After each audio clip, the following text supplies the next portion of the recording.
It's 2 in the morning in a town so small that strangers stand out immediately. A 14-year-old girl is babysitting her little brothers in a motel room. The kids are asleep. The door is unlocked. There's no scream, no struggle, no broken window. But when her mother comes back, the babysitter is gone. Not missing. Gone. As if the Alaskan night swallowed her whole. Haines, Alaska, in 1982 was home to fewer than 2,000 people. Mountains rise straight out of the ocean. Doors stay unlocked. Everyone knows everyone. Crime feels like something that happens far away, not here. That illusion ended in June of 1982.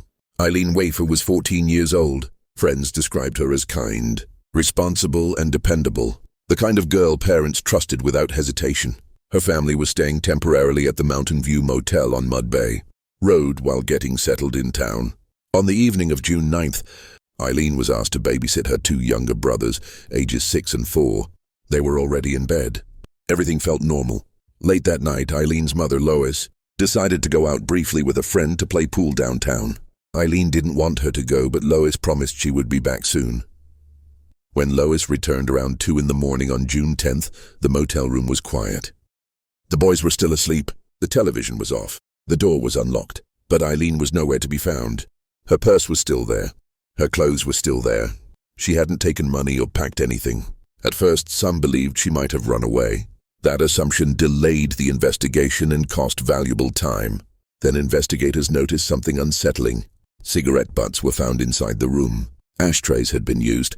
Someone else had been there. Someone Eileen likely knew well enough to let inside. One of the boys later recalled hearing voices that night. Like people talking, but he thought it had been a dream. There were no signs of forced entry. No struggle inside the room.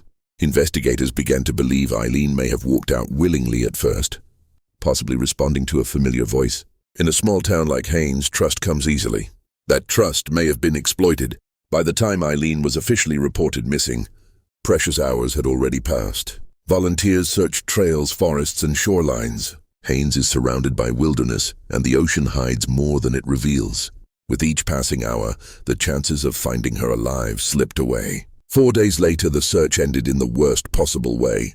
On June 14th, Eileen's older brother, Corey, who had flown in from Anchorage, and her boyfriend, Sean Hannon, were walking along Portage Cove Beach, less than a quarter mile from the motel. Hidden in bushes near the shoreline, they found Eileen's body. What made the discovery even more disturbing was that people had been partying on that same beach while she was missing.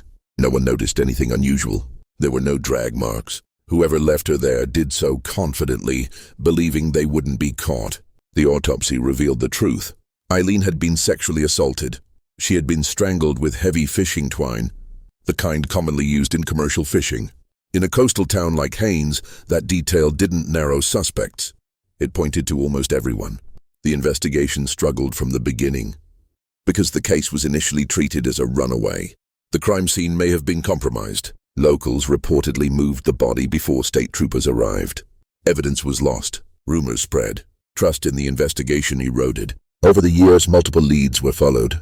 DNA testing ruled out several suspects. Alaska's Cold Case Unit reopened the investigation in 2009, hoping modern technology would finally bring answers. It didn't. No arrests were made. No one was charged. The case went cold. In a town this small, it's hard to believe no one noticed something. A strange car, someone acting nervous, someone who left town suddenly. Yet decades passed and silence remained. Friends and family have continued to push for justice. Even years later, they fought to place a memorial near where Eileen was found. Not just to honor her, but to remind everyone that this case is still open. Did Eileen know her killer? Was she lured outside by someone she trusted? Was the murderer watching the motel, waiting for the right moment? Or was it someone who blended into everyday life so well that suspicion never stuck? In small towns, secrets can survive for decades. Sometimes fear keeps people quiet. Sometimes time protects the guilty.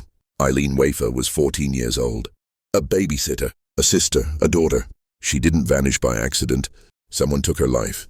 And someone has lived with that secret for more than 40 years. And somewhere, the truth is still waiting to be spoken.